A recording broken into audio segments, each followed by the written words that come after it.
El hervidor acababa de apagarse cuando la puerta principal se abrió.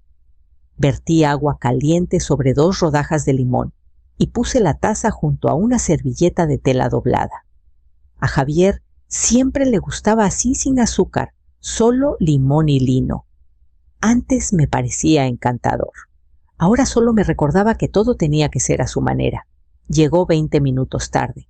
Sin disculpas. Solo una ráfaga de aire frío y el aroma de un perfume caro que se colaba por el pasillo. Tráfico, masculló, ya guardando el celular en el bolsillo. Le ofrecí té. No lo tocó.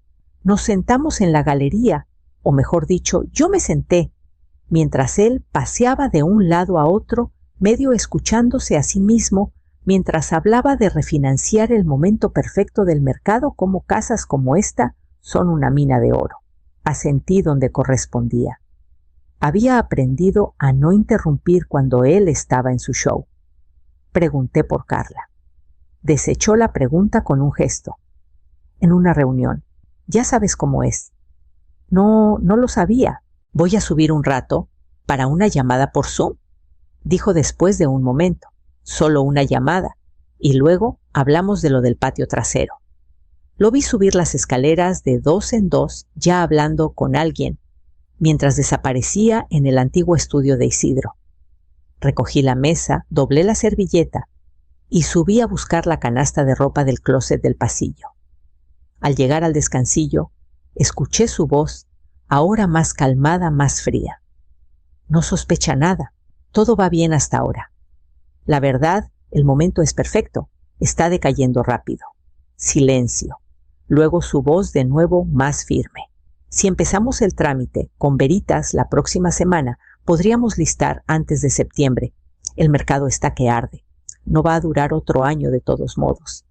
Me quedé helada. La puerta del estudio estaba entreabierta. Su voz salía por la rendija como humo. No va a pelear. Es blanda. Solo hay que venderlo como una cuestión de seguridad. Me di la vuelta lentamente y bajé las escaleras. No me vio, pero yo había visto suficiente y había escuchado todo. La luz de la mañana se filtraba por las cortinas de encaje que cosí hace 30 años.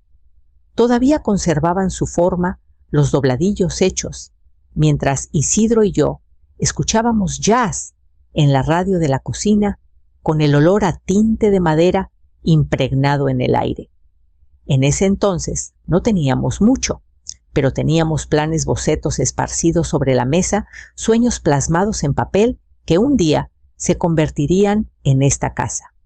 Caminé despacio por cada cuarto, mis dedos rozando los bordes familiares. El arco entre la cocina y el comedor lo cortamos nosotros mismos, trazando una media luna con un plato y conteniendo la respiración mientras serruchábamos. La baranda lijada hasta quedar suave durante un invierno frío, cuando no podíamos pagar calefacción todo el día. El marco amarillo de la puerta de la despensa aún tenía una esquina descascarada donde Javier chocó con su triciclo. Lloró. Recuerdo haberlo abrazado susurrándole que la casa siempre lo atraparía, siempre lo sostendría.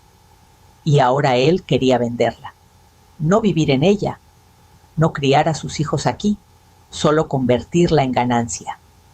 En el estudio saqué la carpeta etiquetada Casa, escrituras y registros del viejo archivador bajo mi escritorio.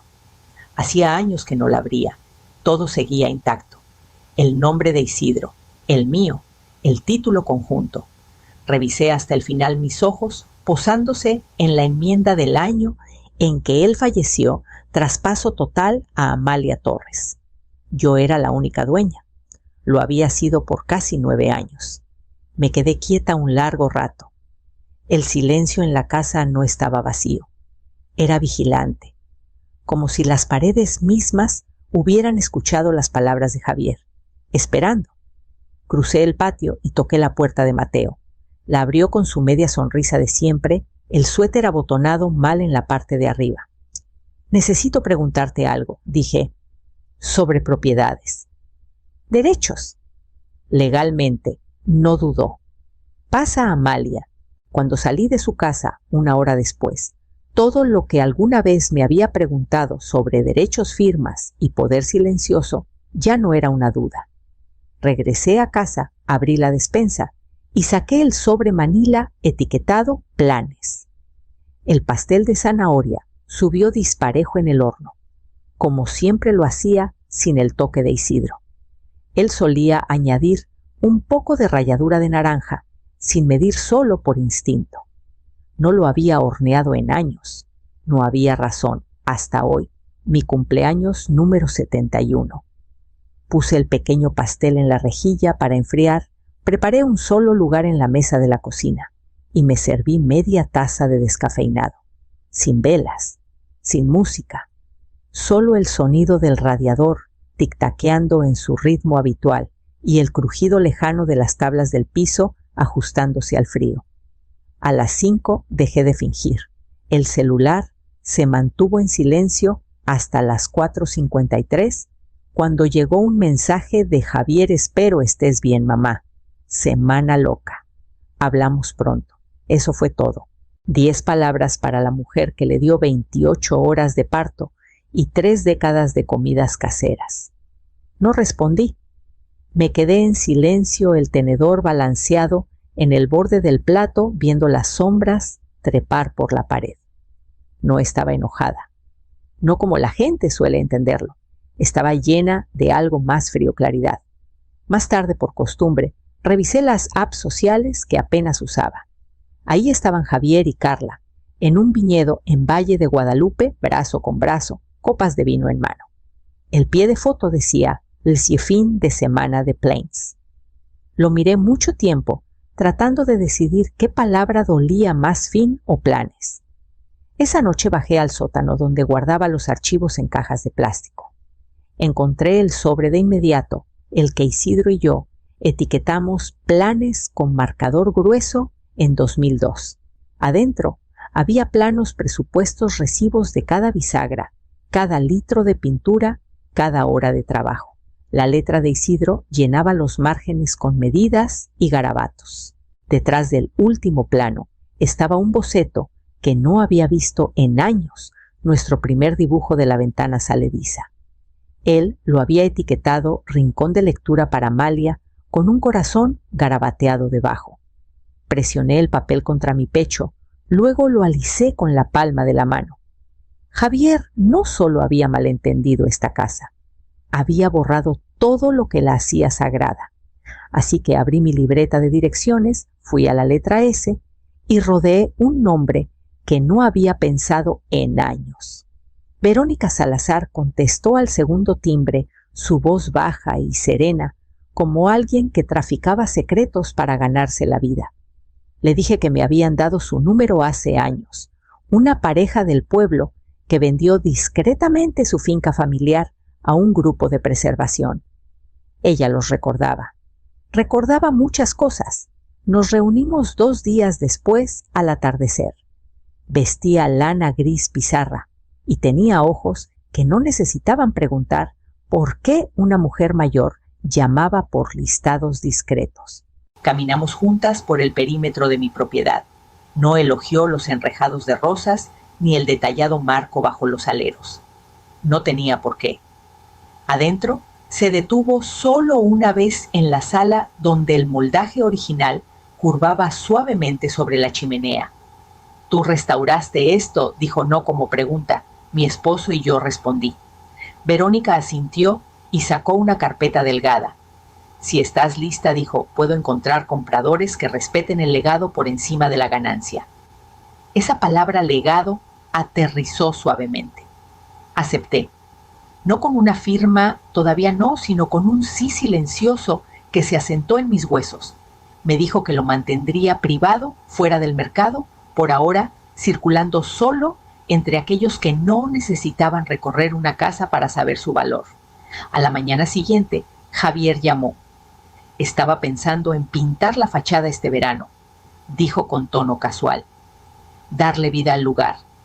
Molduras blancas, persianas, azul marino tal vez». Miré el celular antes de responder. «No será necesario». Hubo una pausa. «¿Estás bien, mamá?», Estoy perfectamente, dije y colgué antes de que su falsa preocupación arruinara el resto de mi mañana. Al mediodía, Verónica me envió un correo con una propuesta tentativa. Era más de lo que esperaba. El tipo de oferta que no hacía preguntas, solo expresaba reverencia por la artesanía y la historia. Caminé hacia la ventana salediza y me senté donde Isidro solía leer. Por primera vez en años, imaginé a alguien más sentado aquí, un extraño tal vez, pero uno que dejaría el corazón de la casa intacto. Esa tarde abrí el closet del pasillo, recuperé la caja de llaves y comencé a ordenar los juegos de latón por cuarto. La nieve se había derretido lo suficiente para dejar lodo en los escalones del porche. Resbalé ligeramente al traer el correo un pequeño recordatorio de que mis rodillas ya no cooperaban como antes. Adentro revisé los sobres, principalmente catálogos y ofertas, que no pedí hasta que llegué a uno con el nombre de Javier impreso en letras grandes. No estaba sellado. Solo doblado descuidadamente y metido en la pila, probablemente olvidado en su última visita. El membrete era de una compañía hipotecaria en San Miguel. Me senté en la mesa de la cocina, lo abrí y leí. Era una preaprobación condicional para un préstamo hipotecario, uno grande, bajo activos, que respaldan la solicitud. Se listaba la venta esperada de una propiedad residencial privada, Residencia Torres Valle de Bravo. Sin dirección, pero no hacía falta. Sabía exactamente de qué casa hablaba. Mis manos no temblaron. Esta vez no. Leí el resto. Él y Carla ya habían visitado una casa, una colonial de 5 recámaras con cava y solarium.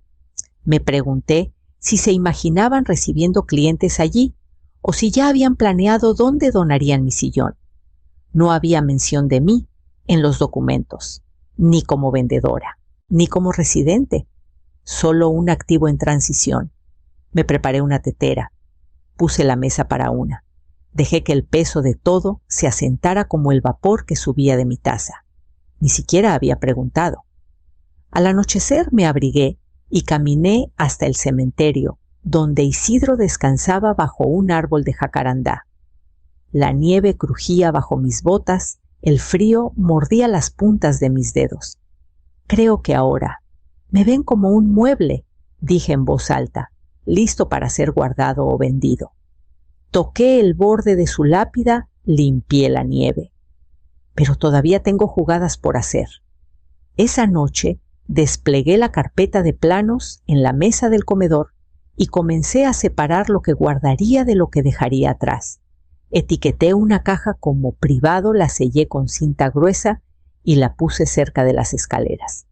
Verónica me llamó temprano el martes por la mañana. El comprador había aceptado. Un fideicomiso de preservación privado, con sede en Querétaro discreto, bien financiado y conocido por restaurar casas históricas con cuidado. Sin contingencias. Oferta en efectivo. Cierre en 10 días. Le agradecí luego, me paré en medio de la sala y exhalé. No era alivio. Todavía no. Pero algo cercano. Los días siguientes pasaron en un movimiento tranquilo. Empaqué despacio con método. 3 cajas en total. Una guardaba las camisas de franela de Isidro y el diario encuadernado en cuero que llevaba durante la remodelación, su letra aún firme, inclinada, llena de aserrín e intención. Otra estaba llena de mis cuadernos de bocetos, notas, garabateadas en los márgenes de borradores de diseño nocturnos, cuando teníamos que estirar el diluyente de pintura más de lo debido. La tercera caja solo tenía una carta, escrita la noche anterior, doblada cuidadosamente en un sobre crema, con los nombres de Javier y Carla escritos en la parte frontal. Etiqueté las cajas con cinta y las moví al pasillo trasero. Luego abrí la caja de nogal tallada que Isidro hizo para nuestro 25º aniversario. Adentro estaba el llavero de latón, un juego para cada cerradura de la casa, pulido y etiquetado. La llave de la puerta principal estaba desgastada por años de uso. La cerradura del sótano aún tenía una muesca de cuando Javier se encerró tratando de encontrar sus decoraciones de Día de Muertos a los 6 años.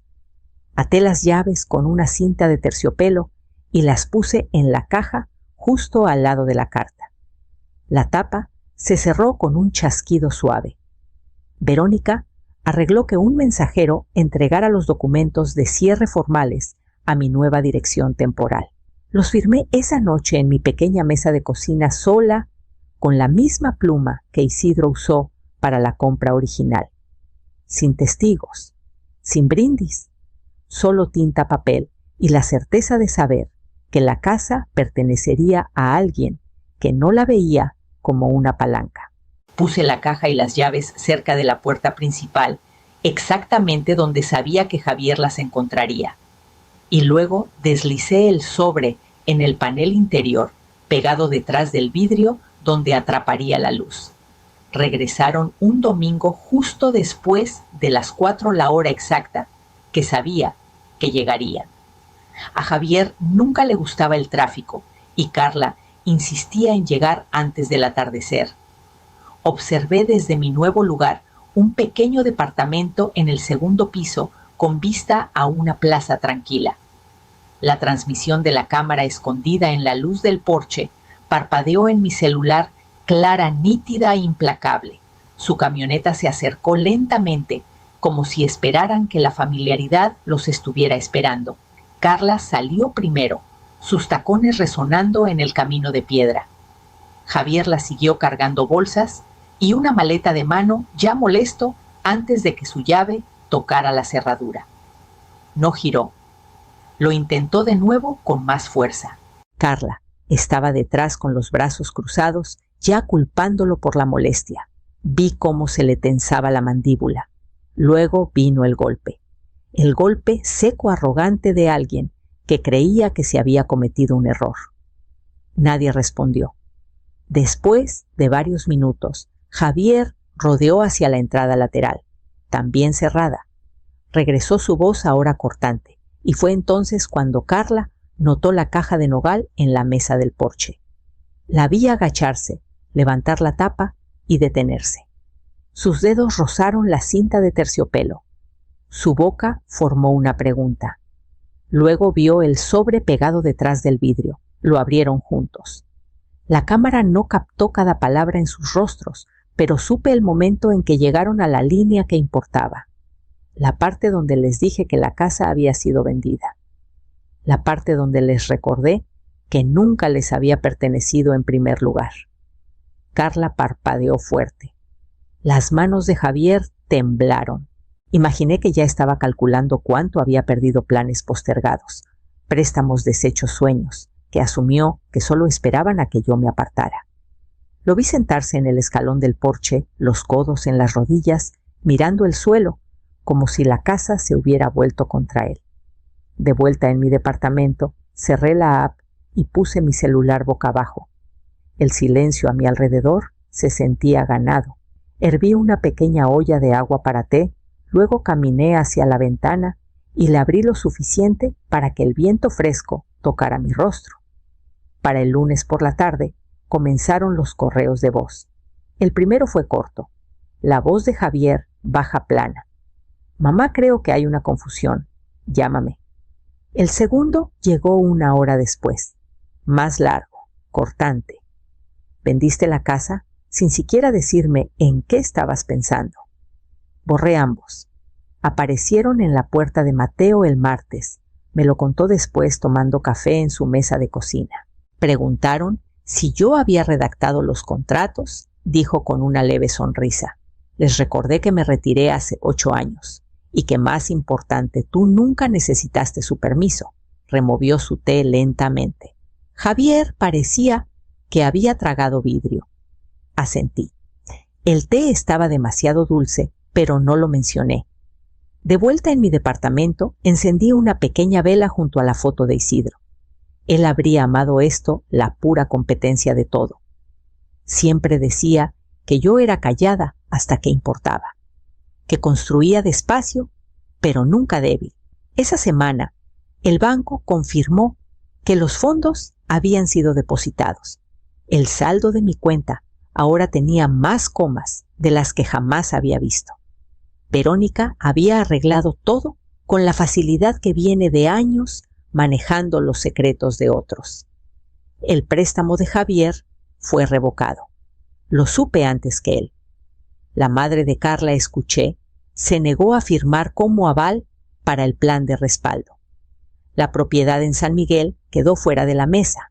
Firmé un contrato de renta ese jueves. Una casita modesta al borde de una colina boscosa con un porche envolvente y un pequeño arriate esperando lavandas. El tipo de lugar que nadie esperaría que eligiera y exactamente donde necesitaba estar. No le dije a nadie, ni a Mateo ni a los vecinos, ni siquiera al cajero del supermercado, que siempre preguntaba por la casa en la calle Olmo. Quería que perteneciera solo a mi memoria. Traje solo 3 cajas y una foto doblada de Isidro trabajando en la ventana salediza con un lápiz detrás de la oreja. Ahora estaba en un estante de la cocina junto a una pequeña vasija de cerámica y una libreta que no había tocado en años. Desempaqué despacio en la nueva casita un cajón a la vez. Sin prisa. Nadie preguntando cuándo estaría lista la cena, ningún eco de pasos cargados de arrogancia. Solo el suave crujido de las tablas bajo mi propio peso y el sonido de los pájaros acomodándose fuera de la ventana. Lo primero que coloqué fue la camisa de franela de Isidro doblada, gastada aún, con un leve aroma a cedro. La colgué en la parte trasera de la puerta del dormitorio donde me saludaría por las mañanas. Su caja de herramientas fue al estante sobre el perchero. No necesitaba las herramientas, pero necesitaba su peso cerca de mí. Prueba de sus manos, de su cuidado.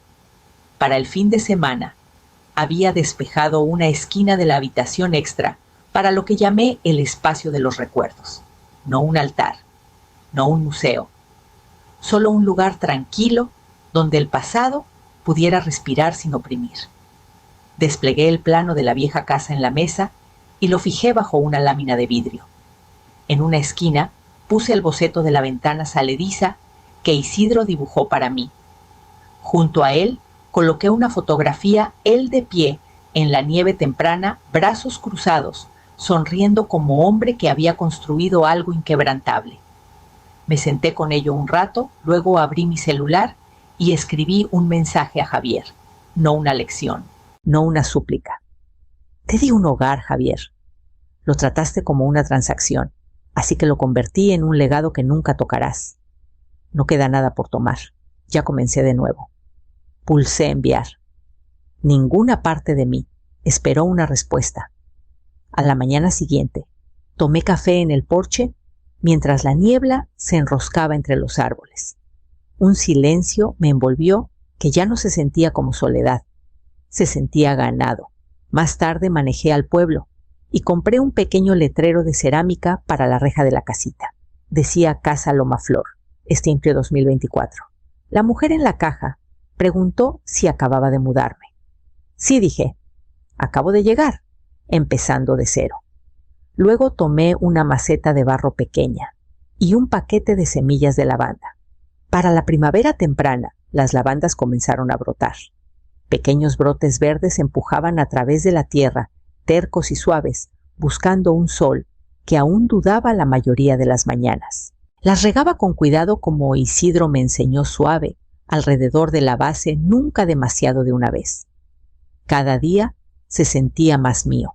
Los vecinos mantenían su distancia corteses, pero no curiosos. Me gustaba así. No había expectativas aquí. Nadie preguntando qué me trajo a Lomaflor o por qué parecía llevar el silencio como otros llevan bolsos. Comencé a dar una pequeña clase, una vez por semana, en el centro comunitario local. Fundamentos de interiores para mujeres que nunca tuvieron espacio para reclamar una habitación propia. La mayoría eran jubiladas viudas divorciadas, mujeres que habían pasado décadas decorando alrededor de las opiniones de otros. Hablábamos de color luz y cómo hacer que incluso un lugar pequeño se sintiera como una declaración. Una tarde me quedé después de la clase. El conserje estaba trapeando la esquina lejana. Una mujer llamada Ofelia, quizás de unos 50, con brazos fuertes y ojos cansados. Miró los bocetos que estaba enrollando. «Hacías esto de profesión», asentí. «Hace mucho tiempo». Sonrió. «Apuesto a que eras buena». Sonreí de vuelta. Lo era. Esa noche encendí una vela junto a la foto de Isidro y me serví una copa de vino de la botella que había guardado. No para ninguna ocasión, solo porque la noche lo merecía. Las ventanas estaban abiertas y el aire traía el aroma de la tierra y el viento. En algún lugar un búho cantó. Me paré en el umbral de mi nuevo hogar, envuelta en un chal, y miré el arriate donde pequeñas hojas comenzaban a abrirse más amplias. Echarían raíces profundas si las dejaba, y lo haría. Les daría agua, sol, paciencia, de la misma manera que me estaba dando un nuevo comienzo, no porque tuviera que empezar de nuevo, sino porque elegí hacerlo. No por Javier, no por el legado, por mí.